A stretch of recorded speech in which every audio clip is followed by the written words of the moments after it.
దేవుని ప్రియులకు శుభములు. ఈ దినమందు దేవుని వాక్యాన్ని చదువుకుందాము. రాజులు రాసిన మొదటి గ్రంథం 6వ అధ్యాయము 19వ వాక్యాన్ని చదువుకున్నప్పుడు, యెహోవా నిబంధన మందసము ఉంచుటకై మందిరము లోపల గర్భాలయమును సిద్ధపరచెను. ప్రియ దేవుని బిడ్డలారా, సొలొమోను దేవుని మందిరము కట్టించినప్పుడు మందిరము లోపల గర్భాలయమును కూడా ఏర్పాటు చేసి ఉన్నాడు, నిర్మించి ఉన్నాడు. ఎందుకు ఆ గర్భాలయము అంటే యెహోవా నిబంధన మందసము అక్కడ ఉంచుటకు.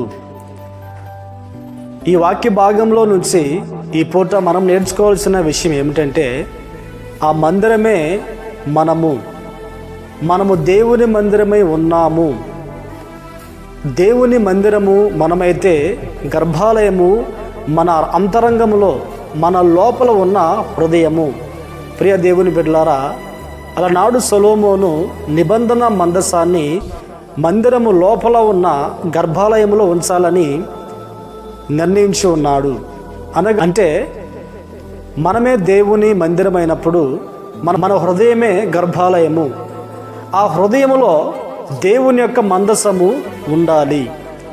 దేవుని యొక్క మందసము మన హృదయంలో ఉండాలి అంటే సొలొమోను గర్భాలయమును ఏ రీతిగా సిద్ధపరిచాడో ఆ రీతిగానే మన హృదయాన్ని మనం సిద్ధపరచుకున్నప్పుడు నిబంధన మందసము మన హృదయంలో ఉండుటకు వీలు కలుగుతుంది. ప్రియ దేవుని బిడ్డలారా, ఈ మాటలు వింటున్న మనము నిబంధన మందసం మన హృదయంలో ఉండులాగున గర్భాలయము అనబడుతున్న మన హృదయము శుద్ధముగా ఉన్నదా, లేకుంటే అపవిత్రత, అజితేంద్రియము, దేవునికి ఇష్టం లేని కార్యములు మన హృదయంలో ఉన్నాయా లేదా అనేది పరిశీలన చేసుకోవాలి.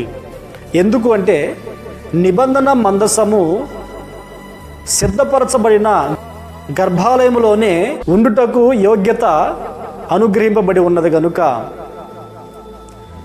నిబంధన మందసము గర్భాలయములో ఉండాలి అంటే ఆ గర్భాలయము సిద్ధపరిచి ఉండాలి.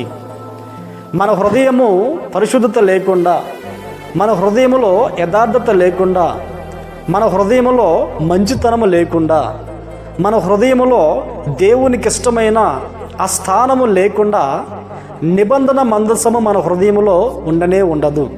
ఇంతకీ నిబంధన మందసము ఎవరు అని గమనిస్తే మన ప్రభు అయిన యేసుక్రీస్తే నిబంధన మందసము. ఎవరైతే ఆ హృదయాన్ని సిద్ధపరుచుకుంటారో, పరిశుద్ధపరుచుకుంటారో, యోగ్యమైనదిగా ఆ హృదయాన్ని ఉంచుకుంటారో ఆ హృదయములోనికి నిబంధన మందసమైన యేసయ్య వస్తారు. నిబంధన మందసములో 3 వస్తువులు ఉంటాయి. ఒకటి చిగురించిన అహరోను చేతికర్ర, రెండవది 10 ఆజ్ఞలు కలిగిన రాతి పలకలు, మూడవది మన్నా కలిగిన బంగారు పాత్ర. ప్రియ దేవుని బిడ్డలారా, యేసుక్రీస్తు ఆ వ్యక్తి హృదయములో ఉన్నాడు గనుక ఆ వ్యక్తి ఫలభరితంగా చిగురించి ఫలభరితముగా ఉంటాడు. యేసుక్రీస్తు ఆ వ్యక్తి హృదయములో ఉన్నాడు గనుక ఆ వ్యక్తి దేవుని కృపను పొందుకున్న వాడుగా ఎంచబడతాడు.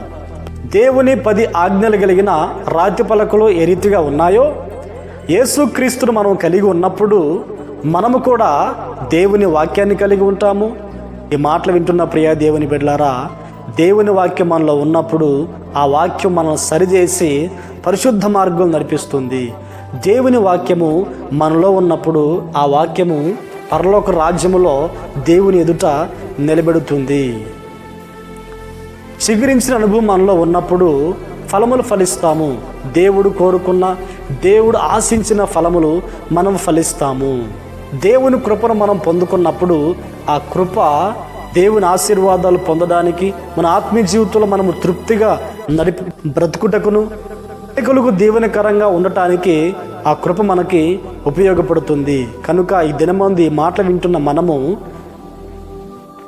దేవుని మందిరముగా ఉన్నాము. మన హృదయమే గర్భాలయముగా ఉన్నది. ఆ గర్భాలయాన్ని మనం పరిశుద్ధపరుచుకొని సిద్ధపరుచుకొని ఉండగలిగితే నిబంధన మందసమైన యేసుక్రీస్తు మనలో నివసించునుగాక. ప్రార్థన.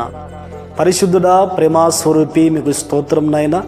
అలనాడు సొలొమోను గారు మందిరములో గర్భాలయమును సిద్ధపరిచి నిబంధన మందసాన్ని ఉంచినట్లుగా మేము దేవుని ఆలయమే ఉండగా మా హృదయమే గర్భాలయము, అందులో నిబంధన మందసమైన మేము మాలో నివసించినట్లుగా కృపనుగ్రహించమని ప్రార్థిస్తున్నాం.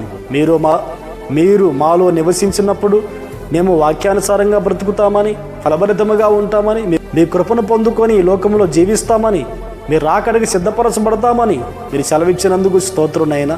ఈ మాటలు వింటున్న ప్రతి వారిని ఆశీర్వదించి మహిమను పొందమని యేసు నామములో ప్రార్థించి అడిగి పొంది ఉన్నాము తండ్రి. ఆమేన్, ఆమేన్. దేవుడు మిమ్మల్ని ఆశీర్వదించునుగాక.